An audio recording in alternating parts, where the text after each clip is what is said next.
এই 4 ধরনের মানুষদের সাথে কখনোই বন্ধুত্ব রাখবে না, না হলে ভবিষ্যতে বিপদে পড়তে পারো। নাম্বার 1, যারা তোমার পিতামাতাকে অপমান করে কথা বলে এদের সাথে বন্ধুত্ব রাখবে না, কারণ এরা সঠিক শিক্ষায় শিক্ষিত না। নাম্বার 2, যে তোমার কাছ থেকে টাকা ধার নিয়েছে কিন্তু চাইতে গেলে খারাপ ব্যবহার করে, এদের থেকে দূরে থাকবে, কারণ এরা সুযোগ পেলেই আবারও তোমার কাছে টাকা ধার চাইবে। নাম্বার 3, তুমি বিপদে পড়েছিলে, সে চাইলে তোমাকে বাঁচাতে পারতো কিন্তু বাঁচাতে আসেনি, এদের সাথে কখনোই বন্ধুত্ব রাখবে না, কারণ এই ধরনের মানুষগুলি শুধু নিজেদের স্বার্থ বুঝে কাজ করে। নাম্বার 4, যে তোমার নেগেটিভ দিকগুলো অন্য কারোর কাছে বলে বেড়ায়, এদের সাথে কখনোই কথা বলবে না, এই ধরনের মানুষগুলি একের কথা অপরকে শুনিয়ে ঝামেলার সৃষ্টি করে। নাম্বার 5, আমাকে একজন বন্ধু ভেবে সাবস্ক্রাইব করে রাখো, জীবনে আরো অনেক কিছু শেখাবো। তোমার মা এই 7টি কথা তোমাকে কখনোই বলবে না। যদি তোমার মা বেঁচে থাকেন তাহলে এই ভিডিওটি শেষ পর্যন্ত দেখার অনুরোধ রইল। নাম্বার 1, যখন তুমি অসুস্থ হও সব থেকে বেশি কষ্ট পায় তোমার মা, কিন্তু তাও সে সবসময় হাসি মুখে বলে না কিছু হয়নি, সব ঠিক হয়ে যাবে। নাম্বার 2, তোমার মা তোমার সমস্ত ভুল মাফ করে দেয়, কিন্তু নিজের ছোট ছোট করা ভুলগুলিতেও খুব পস্তায়। নাম্বার 3, তোমার মা সবসময় তোমাকে আগে খাবার খাইয়েছে, কিন্তু আজ পর্যন্ত এটা কখনোই বলেনি সে কতবার নিজে না খেয়ে শুয়ে পড়েছে। নাম্বার 4, যখন তুমি রেগে গিয়ে তোমার মাকে কিছু বলে দাও তখন সে চুপ করে যায়, কিন্তু সে পরে সেটাই ভেবে ভেবে দুঃখ পায়। নাম্বার 5, তোমার মা কখনোই বলবে না তার কোন ইচ্ছেটা অসম্পূর্ণ রয়ে গেল, কারণ সে তার সমস্ত কিছু তোমার জন্য বলিদান দিয়েছে।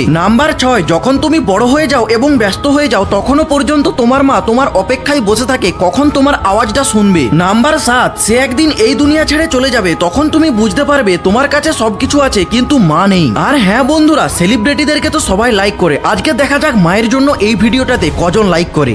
এই ঘটনাটা একবার মন দিয়ে শোনো, অনেক কষ্ট করে পেয়েছি। আমন নামের একটি ছেলে রোজ অফিস থেকে এসে তার মাকে বলতো, মা একটা কথা কতবার বলবো, বলেছি না আমার রুমে আসবে না। তখন তার মা কোনো কথা না বলে হালকা হেসে বেরিয়ে চলে আসতো। প্রতিদিন রাত্রে তার মা তার থালায় খাবার দিত, কিন্তু নিজে না খেয়ে শুয়ে পড়তো। কিছু বছর পর আমন বড় শহরে চাকরি পেল, তারপর থেকে তার মা প্রতিদিন দরজার সামনে দাঁড়িয়ে থাকতো অপেক্ষায় তার বেটা কখন ফিরে আসবে। একদিন হঠাৎ আমনের কাছে ফোন গেল, তোমার মা আর এই দুনিয়াতে নেই। তখন আমন ছুটে এলো তার বাড়িতে এসে দেখলো তার মায়ের ছবির সামনে থালায় করে খাবার রাখা আছে, আর তার পাশে একটি কাগজ রয়েছে। কাগজটিতে লেখা আছে, যদি খিদে পায় খাবারটা খেয়ে নিবি, জানি না এরপর আর খাবার বানাতে পারবো কিনা। তখন আমনের চোখে জল আসতে শুরু করলো। আমন তাড়াতাড়ি থালাটা উঠিয়ে সব খাবার খেয়ে নিল, কারণ আমন তখন এটা বুঝে গেছিল খাবারটা না খেলে তাকে বকার মতো সেই মানুষটা আর নেই, পরের বার থেকে খাবার ধরে নিয়ে আসবে সেই সুযোগটাও আর নেই। আর হ্যাঁ বন্ধুরা, সেলিব্রিটিদেরকে তো সবাই লাইক করে, আজকে দেখা যাক মায়ের জন্য এই ভিডিওটা কজন লাইক করে।